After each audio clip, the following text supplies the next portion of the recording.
بسم اللہ الرحمن الرحیم۔ السلام علیکم خواتین و حضرات، میں ہوں روہیل خان اور آپ دیکھ رہے ہیں روہیل وائس چینل۔ محترم خواتین و حضرات، ایک شخص کا ایک بیٹا تھا اور روز رات کو دیر سے آتا، اور جب بھی اس سے باپ پوچھتا کہ بیٹا کہاں تھے تو جھٹ سے کہتا ابا جان دوستوں کے ساتھ تھا۔ ایک دن بیٹا جب بہت زیادہ دیر سے آیا تو باپ نے کہا کہ بیٹا آج ہم آپ کے دوستوں سے ملنا چاہتے ہیں۔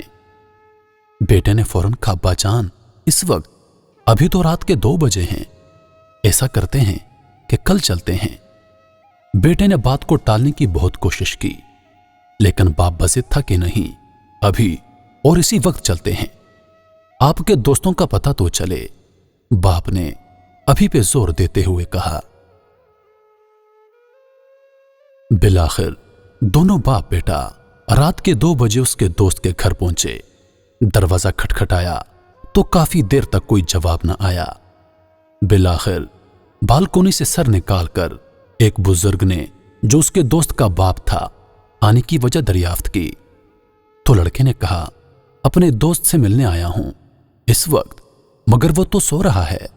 بزرگ نے جواب دیا چچا جان آپ اس کو جگائیے، مجھے اس سے ضروری کام ہے۔ مگر بہت دیر گزرنے کے بعد بھی یہی جواب آیا کہ صبح کو آ جانا، ابھی اسے سونے دو۔ اب تو عزت کا معاملہ تھا، لڑکے نے ایمرجنسی اور اہم کام کا حوالہ دیا، مگر آنا تو دور کی بات اس نے جھانکنا بھی گوارا نہ کیا۔ باپ نے بیٹے سے کہا کہ چلو اب میرے ایک دوست کے پاس چلتے ہیں جو فلاں گاؤں میں رہتا ہے، جس کا نام خیر دین ہے۔ دونوں باپ بیٹا گاؤں کی طرف روانہ ہو گئے۔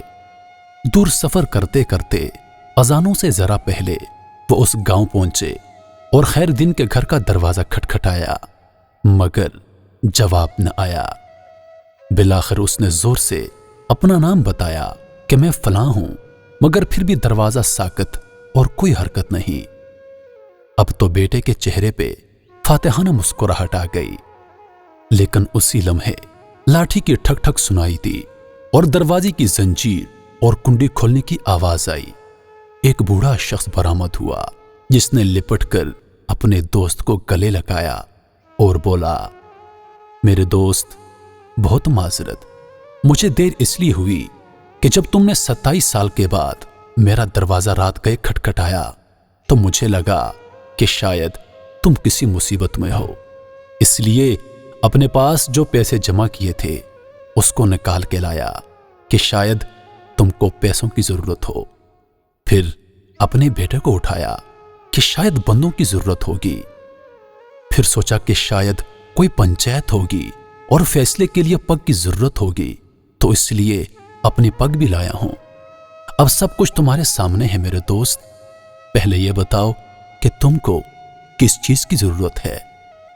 یہ سن کر بیٹے کی آنکھوں سے آنسو آ گئے کہ ابا جی کتنا سمجھاتے تھے کہ بیٹا دوست وہ نہیں ہوتا جو رت جگہوں میں ساتھ ہو، بلکہ دوست وہ ہوتا ہے جو ایک آواز پر حق دوستی نبھانے آ جائے۔ محترم خواتین و حضرات، انسان اپنے کردار سے پہچانا جاتا ہے۔ جس طرح آپ کے دوست ہوں گے ویسا ہی آپ کا کردار بنے گا، کیونکہ صحبت کا اثر براہ راست انسان پہ ہوتا ہے۔ اس لیے میرے دوستو اپنے دوستوں کے معاملے میں بہت محتاط رہیے، کیونکہ جیسے آپ کے دوست ہوں گے ویسا آپ کا کردار بنے گا، اور انسان اپنے کردار سے پہچانا جاتا ہے۔ وہ کیا کہتے ہیں کہ جیسا دیس ویسا بھیس، جیسے دوست ویسا ہی آپ کا کردار۔ روہیل خان کو دیجیے اجازت، اس امید کے ساتھ کہ اگلی بار ایک اور ویڈیو لے کر آپ کی خدمت میں حاضر ہوں گا۔ تب تک کے لیے خدا حافظ، اللہ پاک آپ سب کا حافظ و نگہبان۔